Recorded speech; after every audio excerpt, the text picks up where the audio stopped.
Bom, dando continuidade ao nosso curso de Física 1, né, vamos agora para o nosso quarto e último exemplo, né, de cálculo do centro de massa, porque eu imagino que com esses 4 exemplos aqui, né, já dê para pegar um pouco o espírito da coisa, né, de como é que a gente faz para poder calcular de fato o centro de massa, né, de algumas distribuições de massa. Ok? Nesse nosso quarto exemplo, né, eu vou calcular com vocês qual que é o centro de massa de um disco furado, né, no caso aqui um disco um disco homogêneo, né, no caso com densidade constante, né, densidade aqui de massa constante, ok? E furado aqui, né, por um furo também em forma circular, né, que não está exatamente no seu centro, né, está um pouquinho deslocado aqui por uma distância A. E aí, no caso, né, o disco ele tem raio R1 e o furo tem raio R2. No caso, eu estou colocando esse exemplo daqui para a gente calcular o centro de massa, porque, a princípio, se a gente fosse calcular o centro de massa, né, da forma mais tradicional, né, que é de fato, né, enfim, né, aquela integral de R dm dividido por integral de dm, se a gente fosse calcular para esse caso daqui, poderia ser um pouco chato, né, calcular, enfim, da forma tradicional, que era picota esse cara em um punhado de, né, enfim, pedacinhos e faz a integração. Por quê? Porque esse nosso problema, ele não é um problema simétrico. De maneira geral, as integrais que a gente calcula bem, principalmente no início do curso, né, levando em conta que esse curso daqui é para ser um primeiro contato de mecânica, essas integrais elas podem ser bem complicadas de serem resolvidas. Né? E quando a gente tem problemas que não são simétricos, né, realmente fica bem chato de fazer essas integrais. Então, sempre que a gente tiver um problema que não é simétrico, a gente tem que fazer uma análise antes, uma análise física, para ver se a gente consegue, de alguma forma, né, resolver esse problema a partir de problemas que a gente já conhece, né, que é a técnica padrão para tudo na física e na matemática. Ok? Que na prática, né, acaba sendo equivalente a: será que eu consigo pegar esse meu problema que não é simétrico e transformá-lo em um problema simétrico? Né? E, enfim, esse problema daqui é um problema bem interessante, que é porque a gente usa um artifício matemático que é o de sistemas com massa negativa. Qual que é a ideia? Né? Bom, se o nosso problema fosse somente um disco, sem o furo, a gente saberia tranquilamente calcular esse centro de massa. Né? De uma forma bem intuitiva, o centro de massa estaria no centro do disco. E é fácil a gente pensar nisso, até se a gente fosse usar a nossa construção anterior. Pega esse disco e corta ele radialmente em um punhado de barras mesmo, ok? A gente sempre pode fragmentar, né? Pensar no disco como sendo a união de diversas barras aqui radiais. Cada uma dessas barras é homogênea, porque o disco é homogêneo. Então, para todas essas barras que a gente, né, for analisar, elas têm o centro de massa aonde? Bem no centro. Como todas essas barras, né, têm o centro de massa no centro, que é o mesmo ponto para todas elas, né, que é o centro do disco, então o centro de massa do disco é realmente o centro do disco, sem nenhum problema. Né? Agora, evidentemente, se eu tiro um pedaço desse disco, esse argumento não vale mais. Né? Então, como é que a gente consegue, né, resolver esse nosso problema de uma forma esperta, que é o principal que a gente tem que fazer para grande parte das análises envolvendo física? Né? O que eu vou fazer aqui é o seguinte: como eu comentei, se o disco não tivesse furado, seria ótimo. Então, de alguma forma, eu vou tentar pensar nesse disco como sendo um disco não furado. Como é que eu faço isso? O que eu vou fazer é o seguinte: eu vou pensar nesse problema como sendo a junção de dois, ou seja, eu vou pensar nesse disco furado como sendo um sistema composto de 2 subsistemas. E aí eu vou calcular, né, a posição do centro de massa, considerando as posições, né, a média dos centros de massa parciais desses subsistemas. Qual que vai ser, né, quais vão ser esses subsistemas que eu vou, né, usar aqui para poder calcular esse centro de massa? Eu vou supor que um deles é o disco cheio, ok? Então aqui o nosso disco de raio R1 sem nenhum furo, e o outro subsistema que eu vou levar em consideração é um disco de raio R2, ok? Com densidade negativa. Ou seja, se a densidade desse nosso disco é uma densidade ρ de massa, eu vou supor que esse disco daqui menor, né, que eu estou pensando como subsistemas, tem uma densidade menos ρ, ou seja, é um sistema de massa negativa.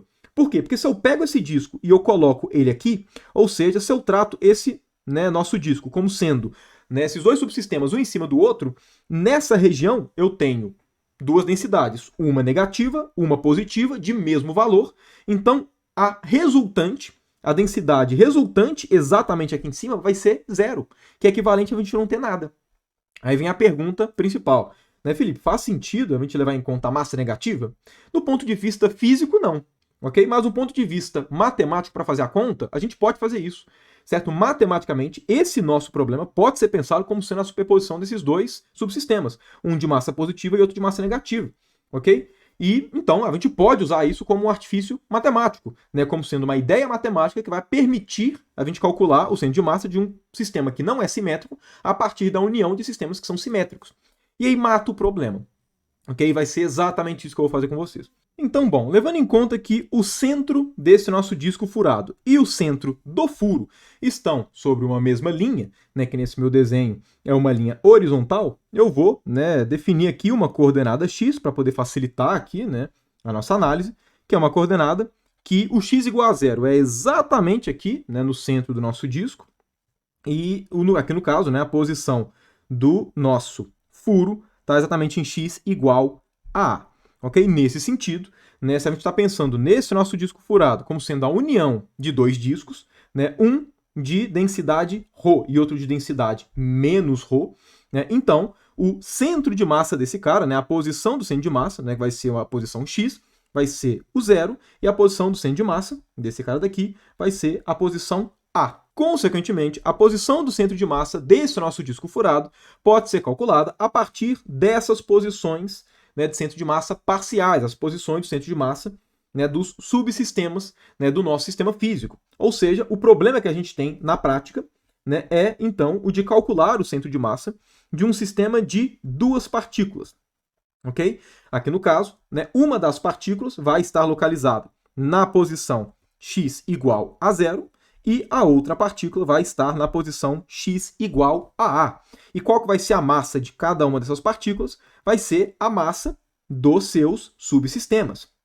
Ok? Levando em conta, né, uma densidade ρ, então a massa desse cara daqui, né, vai ser densidade vezes a área do disco, que vai ser πr1 ao quadrado. Enquanto a massa dessa partícula daqui vai ser densidade, que é menos ρ, e agora, né, a área πr2 ao quadrado. Então, basta a gente calcular o centro de massa dessas duas partículas, que a gente vai ter a posição do centro de massa do nosso disco furado. Né, percebam como é que, né, usando esse argumento, né, do disco de massa negativa, como é que fica muito mais fácil para poder calcular a posição do centro de massa aqui. Ok? Então, vamos lá, né, o nosso x do centro de massa, né, ele vai ser calculado como? Né, vamos lá, como é que a gente está tratando esse nosso sistema contínuo, né, a partir, né, do centro de massa dessas duas partículas, a gente não precisa nem usar aquela integral, a gente pode usar a expressão do centro de massa para sistemas discretos mesmo. Ok? Então vai ser, vamos lá, massa do primeiro, então massa do primeiro, vezes a posição do primeiro, né, mais massa do segundo, que aqui vai ser menos, ok? Então ρ π r quadrado, né, r2 ao quadrado, né, vezes a posição, que é x igual a A, dividido pela massa total, ok? Que vai ser quanto? Vai ser ρ π, que multiplica r1 quadrado menos r2 quadrado, né? Que eu já usei o fato de que dá para a gente fatorar um ρ vezes π da área dos dois, ok? Né? Bom, vamos lá. Esse ρ vezes π corta em cima e embaixo, né? Evidentemente, né? Enfim, aqui a gente tem um vezes zero, então esse cara daqui já é, né, zero de fato, né? De forma que a nossa posição x do centro de massa vai ser quanto? Vai ser menos r2 ao quadrado A dividido por r1 quadrado menos r2 quadrado. Então, está aqui a nossa posição do centro de massa. E a primeira pergunta que a gente tem que fazer, né, principalmente levando em conta que a gente usou uma técnica aqui de massa negativa, que pode ser esquisito no primeiro momento, é: faz sentido qualitativo, pelo menos, essa resposta, né, ela está de acordo, pelo menos qualitativamente, né, com o que a gente espera? E a resposta é sim, porque perceba, o x do centro de massa saiu negativo. E de fato, tinha que ser negativo. Por quê? Porque olha só, imagina que o disco não tivesse furado.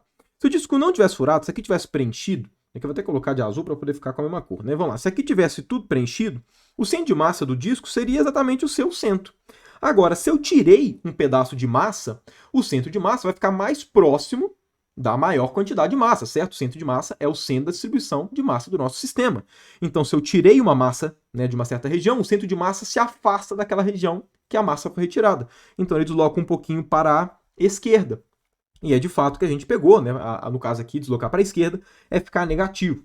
Ok? No caso aqui, eu estou só fazendo essa análise qualitativa, mas lembrando, não tem nenhum problema a gente usar essa técnica de massa negativa, porque eu estou pensando nesse nosso sistema como sendo, né, a união de dois subsistemas, só que no ponto de vista matemático. Matematicamente, a união desses dois é realmente o nosso problema inicial. Então, eu posso utilizar esse tipo de técnica para poder fazer, né, a conta aqui do nosso centro de massa. E perceba como é que isso torna muito mais simples, porque, né, enfim, a gente basicamente precisou calcular o centro de massa de um sistema de duas partículas, que é o sistema, né, que é o centro de massa, perdão, mais simples que a gente consegue calcular. E é isso. Né, dado aqui, né, a nossa posição do centro de massa, né, mostrando como é que a gente faz, né, para poder calcular aqui, né, enfim, essa nossa posição, eu vou encerrando o vídeo de hoje, ok? Então, enfim, a moral da história, tanto, né, nesse nosso quarto exemplo, quanto no exemplo anterior, que foi, né, o do triângulo homogêneo de polígonos, é: analise o seu problema antes. Não saia fazendo conta desembestado, porque muitas vezes, né, a falta de uma análise prévia faz com que a gente, né, tome decisões muito erradas de como a gente tem que proceder nos nossos problemas. Ok? E é isso. Né? Encerrado então esse vídeo, volto com vocês então, né, nos próximos vídeos. Agora, né, já acabando essa discussão de centro de massa, né, e dando continuidade de fato a essa nossa aula de momento linear.